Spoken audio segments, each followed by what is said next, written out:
এটা কী ধরনের ঘুমের পোজ আমার জানা নেই। যদি আপনাদের কারো জানা থাকে প্লিজ কমেন্টে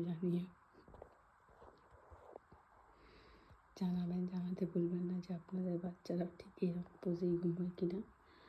মাঝে মধ্যে আবার ঘুম থেকে উঠে কী সব বকতে থাকে, যেটা আমার মাথার উপর দিয়ে চলে যায়। আমি ল্যাঙ্গুয়েজটা বুঝতে পারি না, জার্মানি নাকি। দিয়েছিলাম একটা সুন্দর ব্ল্যাঙ্কেট এখানে ঢাকা পাতলা মতো, যেহেতু স্লিপলেস পরে আছে। বাট না, উনি তো প্রচণ্ড গরমের মধ্যে আছেন, তাই না, ঘেমে যাচ্ছেন। সেই জন্য উনি সব লাথি মেরে ফেলে দিয়ে বেস্ট পজিশনে ঘুমাচ্ছে।